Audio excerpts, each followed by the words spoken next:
Hi, welcome everyone to Brighton Pie. Yay! Thank you very much. It's so good to see everyone. Thank you so much for coming out tonight. We do still have a couple of speakers for you, but our second speaker, unfortunately, who was billed, Dave, is not able to join us tonight. We'll try and get him back in the new year, hopefully, to talk about his writing extensions in Rust. Obviously making Python a little bit quicker, a little bit faster, but basically still Python, but just a bit more efficient. But we have the lovely Chloe here, obviously, who's going to come and share with us, not spill too much, but it's all about the Horn of Africa and how to kind of solve the world's problems and, you know, do good things with code, which is lovely, instead of helping people make money or something. So yeah, we're really, really pleased at that. Oh, hi, I'm Laura, for those who don't know me. Welcome if you're new. It's lovely to see you. I work with Jeremy and a few others from Datacove, and we host Brighton Pie and Brighton R. And I'm sure you'll hear some, oh, there's a picture of us and everything. I'm sure you'll hear some stuff about us tonight. There we go. Just before we begin, we've got some housekeeping. We are live streaming at the moment, so this is going out online for those who aren't able to make it here in person tonight. If you would rather not be in it, maybe just shuffle your seat to the back or let us know and we'll put a big sticker on your face if that's the case. And while the speaker is speaking, the speakers are speaking, if you wouldn't mind just holding off, and we'll do a Q&A session at the very end, and then we will do a proper Q&A session so you can have all your chat. Rowan, would you like to come and introduce yourself? Obviously, we are in the lovely Barclays Labs. Hello, so I'm Rowan. So thank you very much. So yeah, you find yourselves in EARL Labs, Brighton. So just quickly, what EARL Labs is, a few people are asking. So we are a national network of co-working spaces and business incubators. So we provide place for people to work and kind of come to operate their businesses, but also a place to grow your business. So what differentiates us from all the other co-working spaces is we've got loads of really great business support. It's loads of free support for helping businesses to grow and scale. And that can be from mentorships, access to funding, accelerator programs, loads of really great things to help grow business. And digital businesses and coding and loads of that stuff is part of that as well. So if you've got any ideas for business or you want support for your own business, come and see me and I'll give you all the information. But yeah, other than that, we love to hold events like this. So if you have an idea for an event, do come and see us as well, and we can see if we can help you out. And I'll pass you back over to Laura. Lovely, thank you, Rowan. I'm sure you do a little tour as well if anyone wants a tour. Yeah, tour. A tour if you want. There's some lovely machines back in there that are quite exciting if you're interested in 3D printing. So here we go. This is what we're up to tonight. Oh, Jeremy, you snuck that one in, didn't you? Me, always. If you would like to, after the event, continue on, we do have a core few people that always end up at the pub, funnily enough.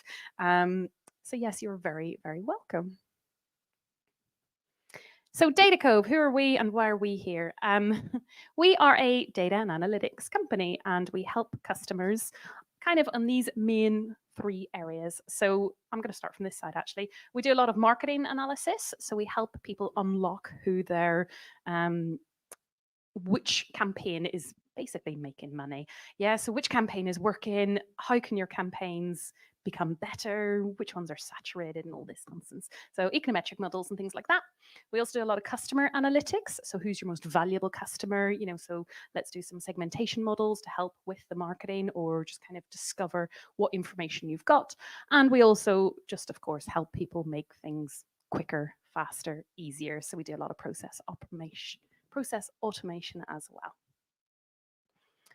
well. We also love running groups. We love these communities. It's so much fun to come and kind of just get together and have the opportunity to come together and talk and learn and share. So obviously we've got Brighton Pie up here. These are all our Pie events. These are all our R events. Yeah. Can you tell Jeremy works in R? Yeah.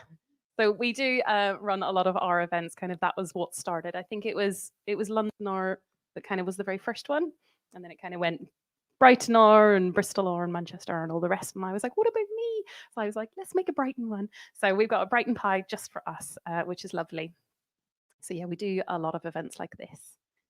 Obviously, we can't do it without the wonderful Silicon Brighton. We've got Cam here from Silicon Brighton representing, and our Eagle Labs, of course, which we've heard from Rowan already. Would you like to come and chat about Silicon Brighton? Thank you. Thank you very much. Hello, everyone. My name is Cam, very new to the Silicon Brighton ship, but we are the hosts of Brighton and Hove's Tech Sector. And from the amount of events we've done this week, it does feel that way. So these are our lovely meetup groups, of which Jeremy and Laura are both runners of in various different ways. If you've got an interest at all in any of these, I suggest you check them out on our meetup pages or various Eventbrite pages that they run off of. But I think most of you know about those. The events that we run or help to run are free to join, available at all levels, at hybrid talks, and they'll all go up on YouTube afterwards with the wonderful effect of these cameras. Our supporters are listed here, and they are all wonderful. They all fund what we do, assist in getting the pizza, the spaces, and just assists in so many ways. A big thank you to our sponsors as well, who do similar things. If anyone in the room would like to get involved at all in any ways, speakers, sponsors, subscribers, supporters, volunteers, and especially organisers, we'd love to have you. I'm currently teaching people how to use the tech, so if you're involved or if you'd like to be involved in that, feel free. These are our values, and if you see us running events or doing anything that doesn't quite match up to these values, come and chat to us if you feel comfortable, because we want to hold these very dear to us, and we don't want to break any of them, because it just creates a positive and perfect environment to discuss tech. You scan this code to stay up to date with all of our activities. Thank you, Laura. And back to Brighton Pie. Thank you so much. If you scan, I'm just going to go back there. If you scan this, you can access their Slack channel, which is really helpful. There's a huge community in Brighton, so definitely get involved if you are not already. You can check their upcoming dates for everything else. You can see they do amazing Christmas events where there's free booze. It's very, very fun. So yeah, it's a really, really great community to be involved in. And if you're not, why not? Join in. Right, so this is us. We will get on with it now, and yay! Would we like to introduce Chloe? Who's going to come up and do her talk.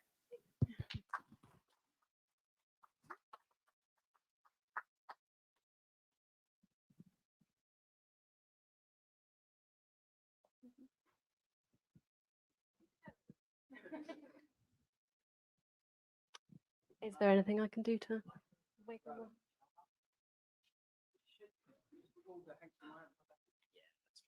Turn off and on again. Oh. Yay. Okay, I'll just test this out. Yay, that does actually work. Okay, hello everyone. I'm Chloe, and I'm going to be talking to you about some work that we've been doing at Sussex on forecasting vegetation condition indicators for pastoral communities in the Greater Horne of Africa. So yeah, I'd just like to say thanks for the opportunity to talk at Brighton Pie, and yeah, I hope you all enjoy it. And don't worry, I won't talk for an hour and 20 minutes. Okay, so before we jump into the main bit of the talk, maybe if I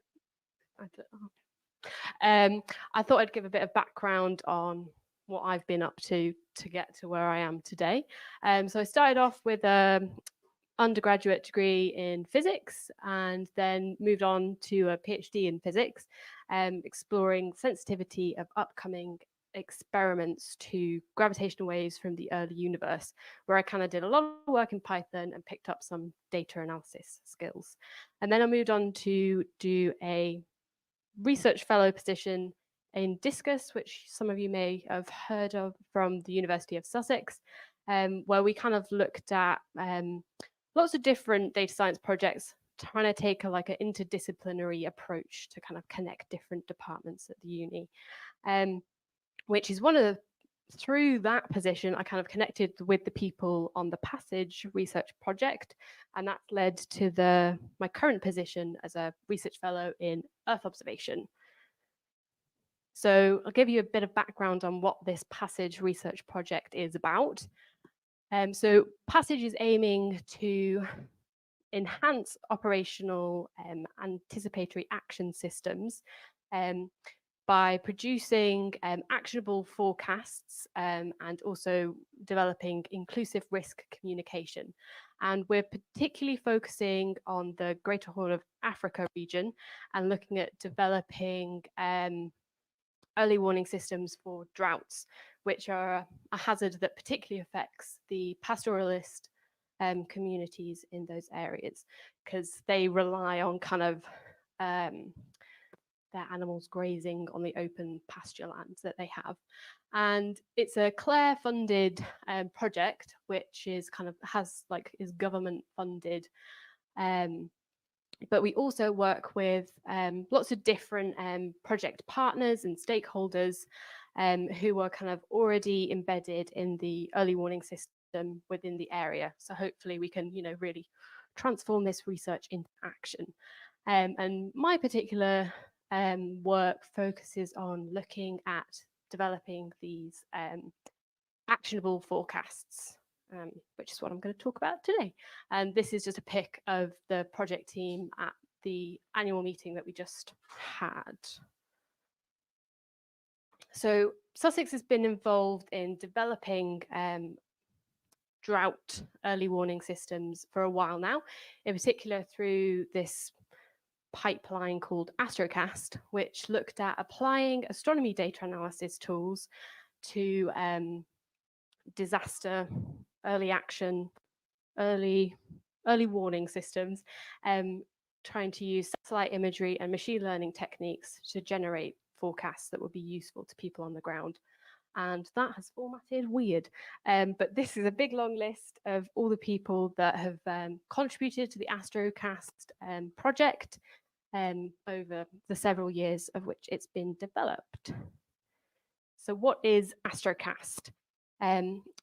This is kind of a brief overview of the AstroCast pipeline, where we start off with our data acquisition. We get our data from NASA, which is kind of open source Earth observation data. Then we pre-process it and turn it into a time series of vegetation condition indicators, which I'll probably say vegetation condition indicators a million times today, so bear with me. So then when we have this data stream, we're then ready to train our models.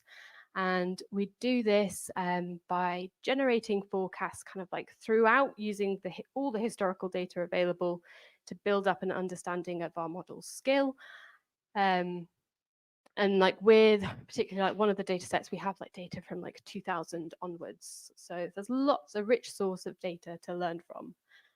And then once you've kind of trained your model, you then are ready to forecast. And we can generate, we're currently operating at generating monthly forecasts that give kind of a 10-week forecast. And the specific indicator that we use or we forecast for is the 3-month average vegetation condition index, which is called the VCI3M. And then we're looking at how do we actually get this data out there and what format do the stakeholders want this data to be in. So we're working with our project partners to kind of get this data, either us share it or like hosted on their platforms and integrated into their early warning systems. So today I'm going to be focusing on the data acquisition, forecasting and sharing the data, and trying to give an insight into how we use Python in those different steps. So starting off with data acquisition, and the kind of base, kind of the first indicator that everything else builds upon is called the Normalized Different Vegetation Index, the NDVI. And in order to calculate that, we need the near infrared bands and also the red band. And those channels are readily available in the VIIRS and MODIS, or from those satellites. And that data is kind of like open access. It's kind of, you can get like daily, this is a snapshot of the UI that you can kind of explore the data with, where you have like the globe is gridded up into these tiles. So you can like select a different tile and then what time period you want to look at, and also which different NASA product do you want to download. So this VNP43IA is the one for the viz that we're interested in, but there's kind of like, there's so many different types for so many different applications. It's a really cool resource. You just kind of like create an Earth data login and then you can download whatever you need. But obviously going through like the UI is cumbersome, and ideally we would like to automate this process in Python.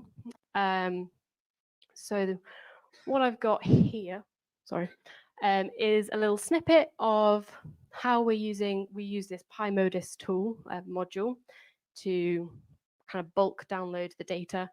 So what you need to do, you specify like where you want to store it in the destination on your local machine, specify the tiles, and those are on the previous slide where we saw those little tiles over the different patches of the globe. You have a grid reference and you can select which tiles you want. Here we're showing, this is actually a picture that we have processed, and it's like 4 tiles centered on Kenya. And then this is the kind of trans-border region that Passage is focusing on.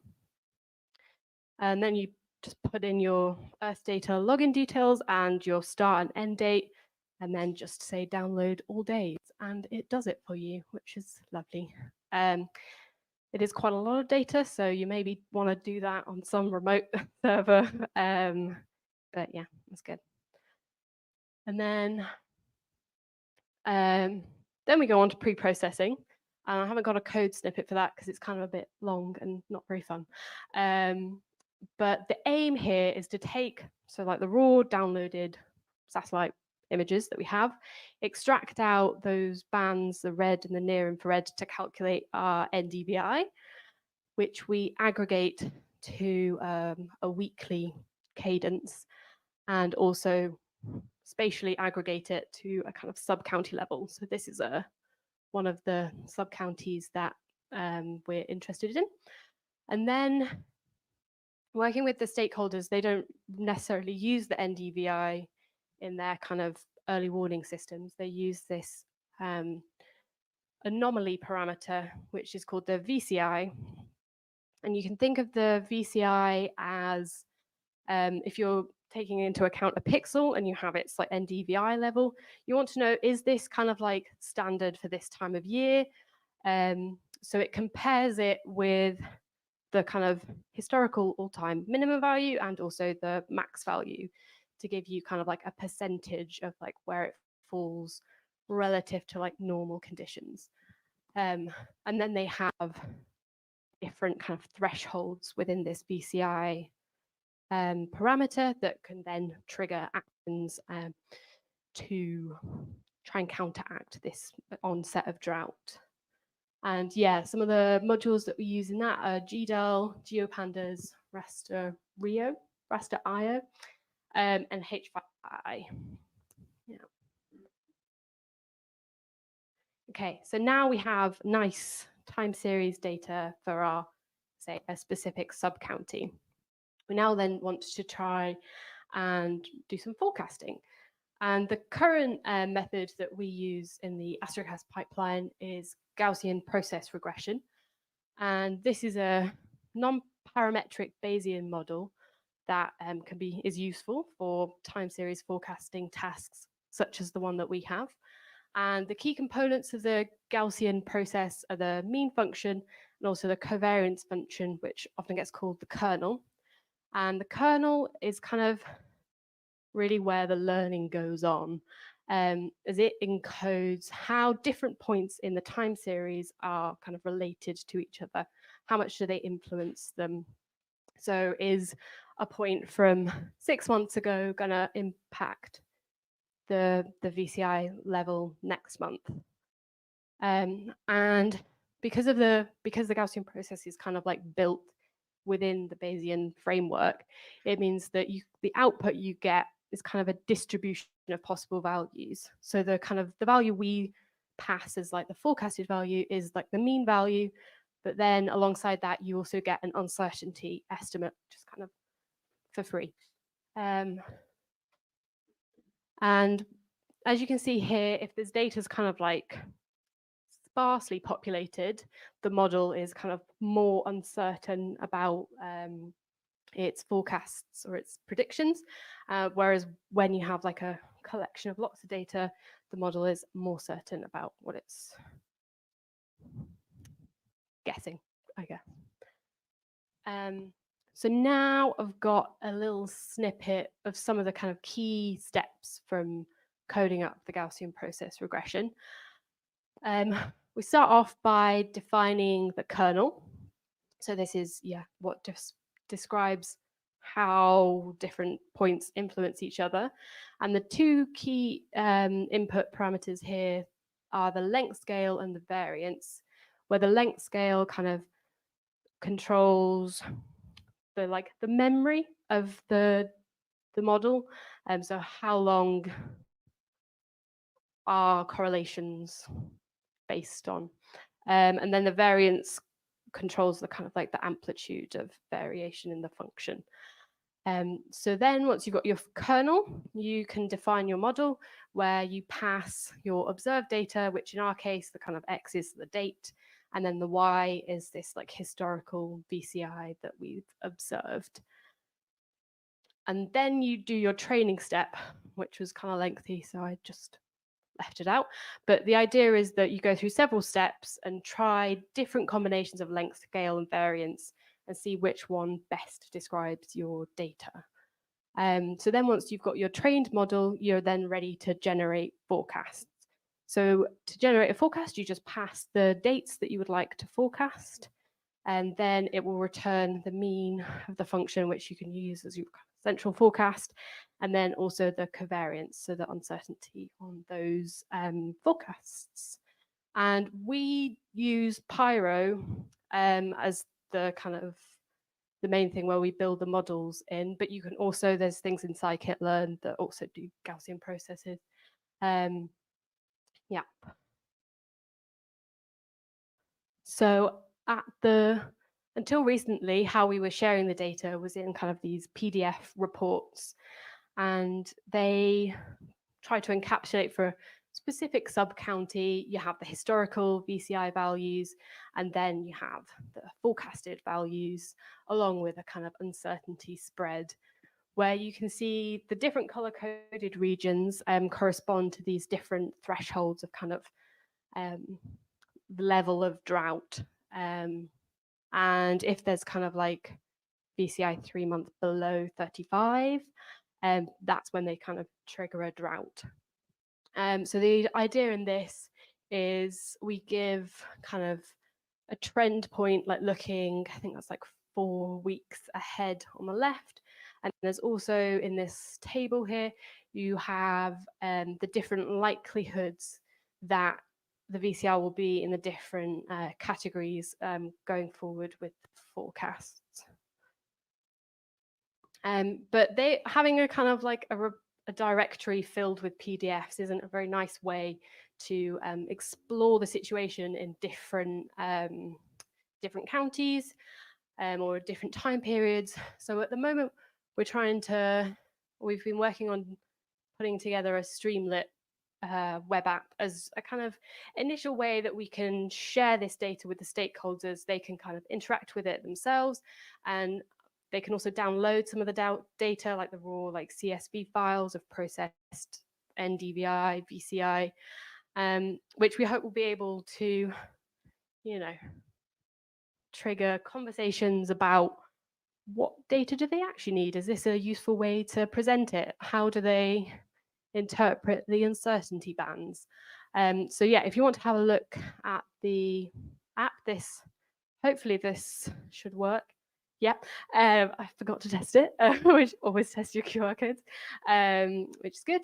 And I have only recently kind of heard about Streamlit over the past few months, but I've only recently actually had a go at coding something up, and I found it to be quite nice. I think it's probably good for a test case scenario, but compared to like other user interface interaction tools that I've used before, seems to be quite nice. And here's a little snippet of when you're kind of building your chunks. If you kind of have your Python script, how it appears on the web app is it just goes down the page. So you just stick in element after element, and then that's how it turns out. And like putting in a subheader is as easy as subheader, do this. And then also there's things like date sliders where you can allow for that user interaction. If they're specifically interested in maybe 2018, they can go and look at that. And there are also kind of inbuilt Streamlit line charts, but you can also do your standard matplotlib and Seaborn and then just stick them on top of that. And you then kind of, to make it public, if it's on a public GitHub repo, you can then just kind of deploy it and it does all the behind the scenes work. And then other users can interact with it, which I thought was quite nice. So that is all I have to share with you today. I've left up a few kind of links of tutorials that I've used to kind of get my head around some of the things I've talked about, that if you want to have a look at, please do. Thanks for listening, and any questions?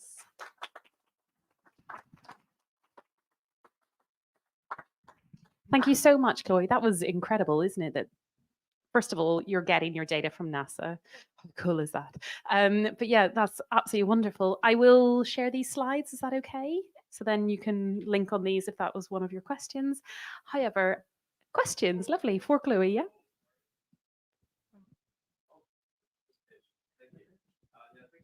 I just wonder if you could talk a little bit more about the model selection, because you mentioned non-parametric. So have you tried parametric? Have you tried other methodologies? I just want to get a little bit of thinking about that. Yeah, so initially when the initial work developing the pipeline was done, they considered an ARIMA model and a Gaussian process model. And they both performed quite similarly. I think someone just had a bit of a passion for Gaussian processes, so that's why it ended up in the pipeline. But now we're kind of moving, because we're at sub-county level, which doesn't really have like high enough resolution to be useful to people on the ground. And so we're looking at moving to higher resolution. But from initial tests, it seems that when you do like Gaussian processing on that kind of on a smaller scale, because the data is noisier, it doesn't perform as well. So we're kind of going a little bit back to the drawing board of we're kind of going to look at some different options of maybe reconsidering the ARIMA or looking at like convolutional neural networks to see if that can kind of unlock some more skill. More questions?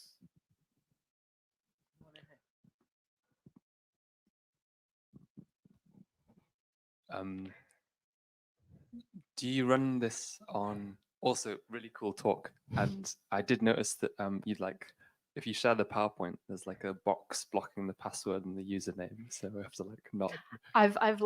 They're joined, Nice. like they're not there. You can't just slide it across on the thing. Don't worry. Yeah. Yeah. What do you run and train your model on? It looked like you were using GPUs. We run it on the Sussex high performance cluster, but we don't actually really do anything. It's just kind of like on one node. We just run it. It just kind of takes a while. Yeah.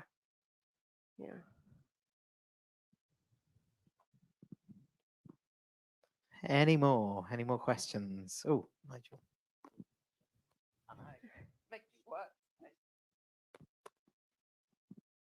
Hi, great talk. You kind of touched on my question with the resolution. I was struck by the map. That's obviously a human administrative boundary. How useful is that? And is it useful to the people on the ground who are familiar with the names of areas? Or could you get farmers to recognize that my farm is now in region ABC1? Yeah, that's a good point. Yeah, they are very just administrative zones. I think with hopefully going to higher resolution, that will allow people to, they recognize where their thing, they don't necessarily have to acknowledge that we've labeled it as this county, but they would be able to identify it. And because, so those regions are, they kind of, some of them have like, they cross like 3 countries. So that we're already trying to bring in that kind of trans-border element to it. But yeah, there is, yeah, getting people from the ground's input on how they see the boundaries and things is interesting. There's also another element of the project is looking at kind of invasive species and how they're kind of spreading. And hopefully we'll be able to do some kind of on the ground work, like getting maps out to the local people where they can like be like, oh yeah, we know here there's this species, and then if we can kind of try and map that up with the what we're seeing on the satellite images, that would be cool.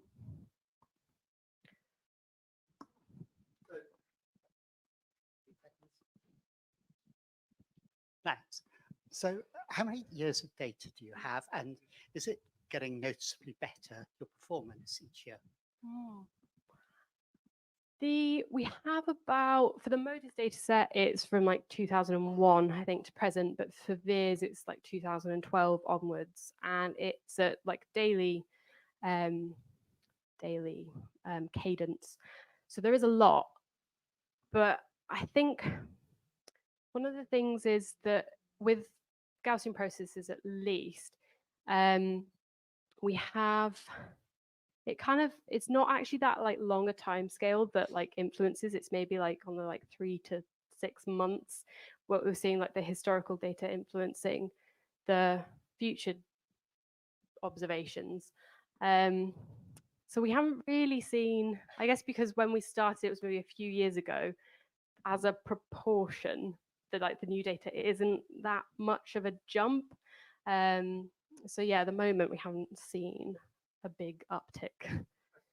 Maybe the additional data isn't that big a jump, but are you sort of adjusting your type parameters and stuff like that and see improvement? Yeah, I think that, and also like involving other data sets, like there are things like just rainfall data sets or soil moisture data sets, and the idea of like adding in those like multimodal features will hopefully improve the skill.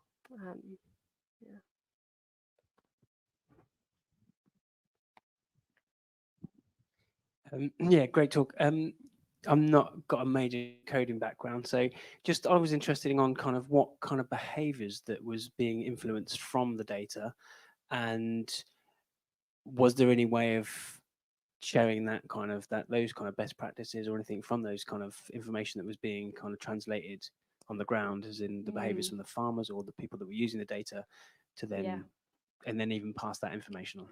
Yeah, I think it's one of the things that it's really hard to the like ground data collection of seeing how people are using these sort of, like there's one of the partners that we work with is the National Drought Management Authority, and they kind of have a monthly drought bulletin that they send out, but there just isn't the, I guess, resources to like ask all the people who receive that, like, are you using it, is it changing how you're preparing for droughts. So it's a really interesting thing to think about, of how can we, is there any way you can actually like quantify whether this is having an impact? Yeah, it's a challenge. Yeah.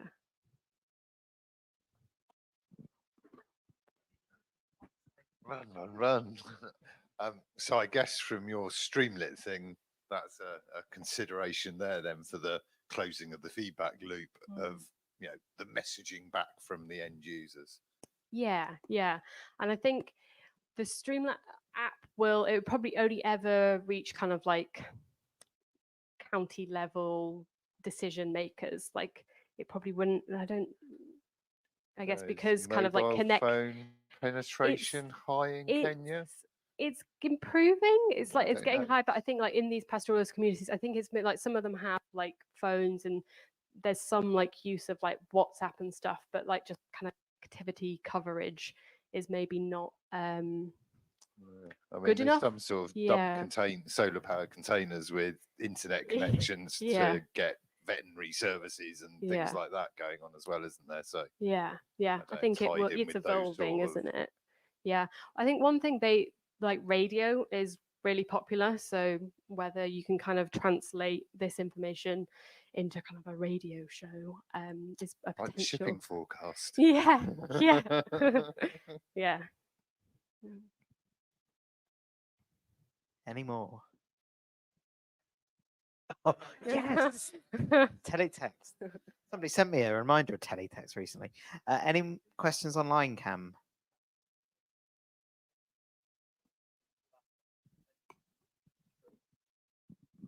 Well, then we'll just say thank you very much again to Chloe, please.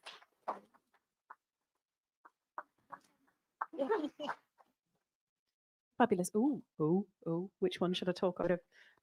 Jeremy, take one back. There's too much power. Lovely. That was absolutely brilliant. Thank you ever so much for that. Now you're back to us, and you may have heard a little bit. I don't know if you've had an inkling of something happening or something going on, but we did something this year, and we are very proud of it. So to kind of round up what happened, because I know maybe not everyone was in the room. I know a couple of people were, but I'm going to pass it over to Jeremy to tell us all about EARL.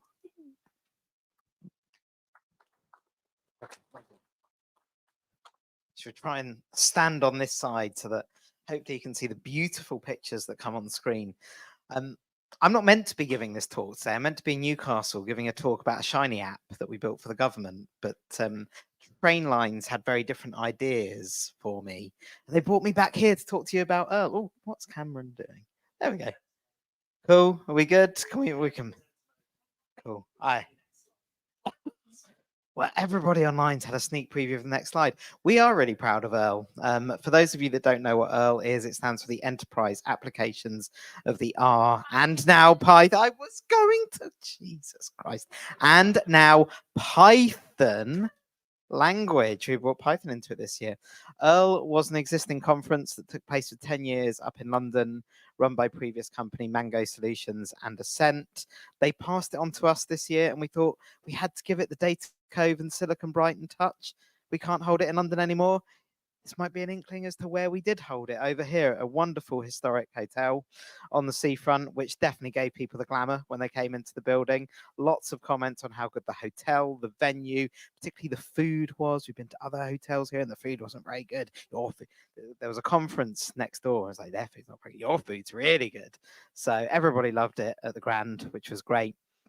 And we had a wonderful evening event that took people up to the top of the i360 and saw lots of silly photos in photo booths with massive sunglasses. Most of them Laura was in or I was. There were very few photos that Laura or I weren't in from the i360. Not that we'd have a photo booth. Anyway, I will not keep you for too long. So, EARL, what is it? I've told you a little bit about that. We had over 200 attendees come to Brighton for 3 wonderful days of workshops, talks, inspiration, and networking. We have 4 brilliant keynote talks. I know there's probably not a lot of R people in the room, but we had Hadley Wickham, the god of R, coming to give us a talk. We also had... Oh, there we go, we're back. We had renowned authors, Andy Field from the University of Sussex, and... Oh, we're going in now. That's fine. Datacove Blue always works better, obviously. We have renowned authors, Steph Locke and Andy Field, come and share some of their expertise with us as well. And we had Crystal from the BBC talking about marketing analytics. So we had 3 really high power keynote conversations, telling people about some of the work, but also some of the tips and tricks around marketing analytics, around production development in R that they've been working on as well. Feels like we're missing a slide. Are we missing a slide? I don't know. Anyway, we're missing a slide, and also the S has gone down to the second line. Cool. Well, we did have a slide of all the mugshots of our 45 speakers on it. They were beautiful. To be honest, they were probably quite small, and you probably wouldn't have been able to recognize anybody in the audience. We had our speakers, we had I think we had Nigel's face on there as well. But anyway, we had some wonderful faces on there of the people that contributed towards EARL. We couldn't have done it without our speakers. But really what I want to share with you tonight is some of the themes that were coming out of that, and they're themes around R and Python. So we've got a little typical R hexagon chart here with theme literally, because the S has gone down to the second line. But I'll just talk you through some of the things that were coming out of EARL.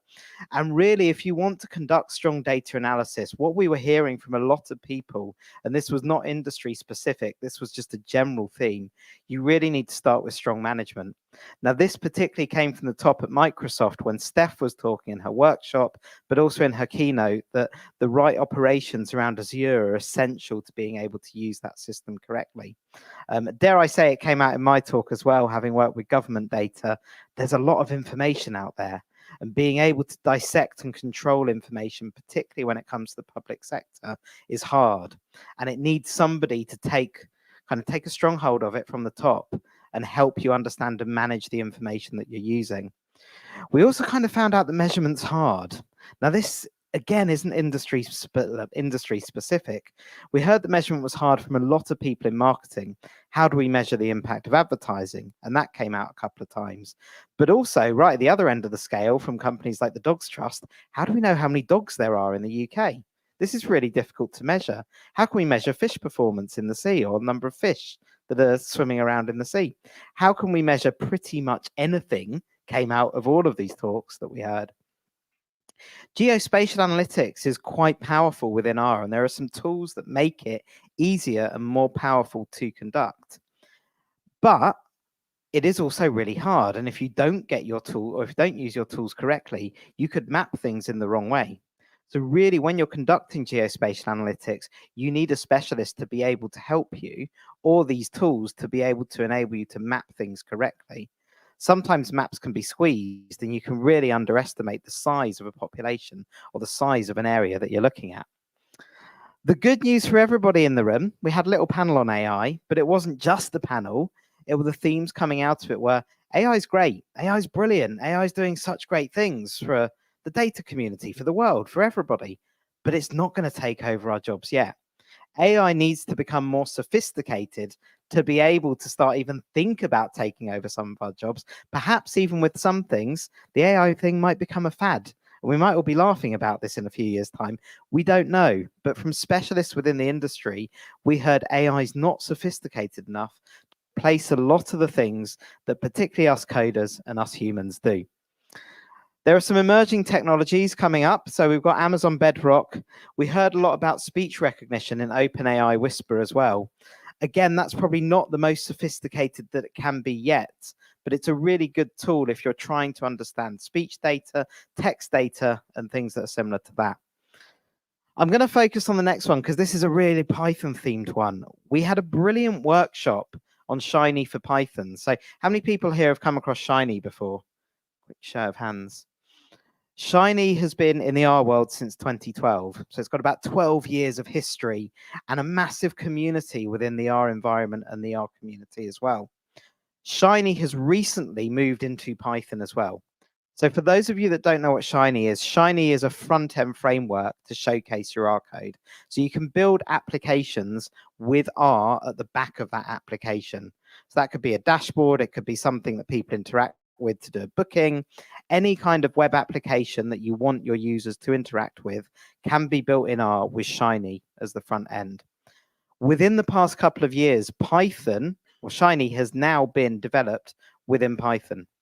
We had a really great workshop, and I'm going to say this as an R coder. I think Shiny is a lot easier to use in Python than it is in R.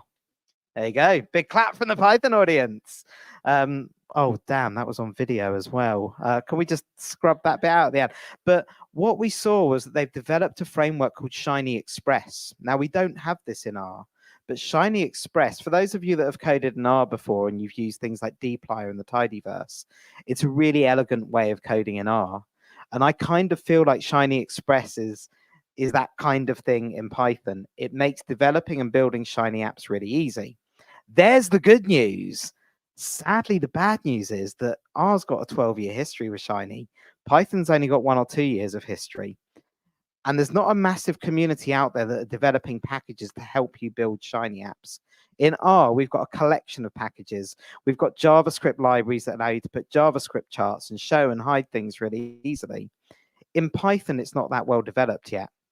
And so the message that was coming out of the conference is, if you're interested in Python and interested in Shiny, go out there, develop, share this with the world, because the bigger community that we can get in Shiny for Python, the better that will be as a tool. It's hard now, but it will become easier, and it can only be made easier by you and everybody else within the Python community. I think that's covered all the themes. Sorry, there's a lot to take in there. There was a lot for us to take in over 3 days as well. There we go. Oh, it's there's all the mug shots. Oh, wonderful. Yeah. There you go, Nigel. You're sitting right far corner over there. There's probably a few other people in the room that are on there as well. These are all of our wonderful speakers, chairs, anybody that paid a massive contribution in EARL. I wonder if some of the other slides have switched around as well, just to confuse me. The feedback from EARL has been brilliant. And, you know, honestly, I'm going to stand here and say, yeah, EARL's great. But the feedback that we've had from people, there's a couple of quotes on there. I got an email from somebody a couple of weeks ago, and somebody from India. And he said it was his first time in the UK. And he said, thank you so much for making my first time in the UK so memorable. And I just thought that was just we should have that on there. I think it probably came in too late, but it was just a really nice touch that somebody had come all the way from India. He'd never been here before. He had a great time. Our average feedback score has been 9 out of 10 so far. We're really proud and really happy. In fact, we're so proud that we're coming back next year. And you! And you're possibly, I think this is our first meetup since EARL. So you're the first people to see this slide. We will be back on the 14th to the 16th of October. We'll be next door at the Doubletree by Hilton this year. A little bit of a change. Also a wonderful venue, really well equipped to host the conference. And if you book your ticket between now and the end of the year, don't try it at 11:59 when you're drunk on the 31st of December. It probably won't go very well. If you go to this beautiful little QR code here, look at that. Are we really giving people 20%? 20%? Good grief. I don't know what happens when I don't write the slides. You'll get 20% off your ticket for next year if you book it before the end of the year. So go back, tell your boss tomorrow morning. This is a big conference in the R and Pi communities globally. We get people from all over the world come and join us. If you want to come and hear some of those insights and go through some of those workshops live firsthand next year, please come and join us. I believe that's the last slide, unless any have been moved around. There we go. Wonderful. I shall leave it there. Thank you very much.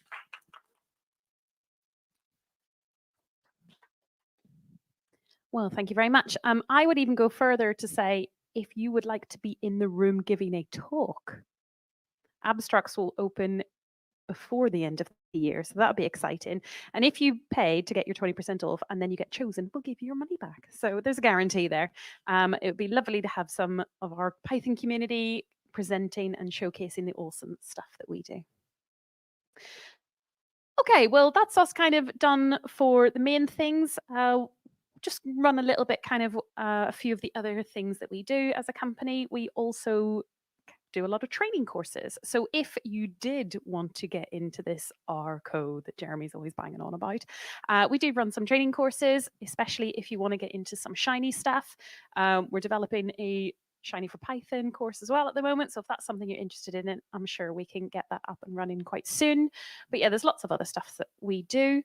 And we are going to the pub. Before we do so, well, you're going to the pub probably.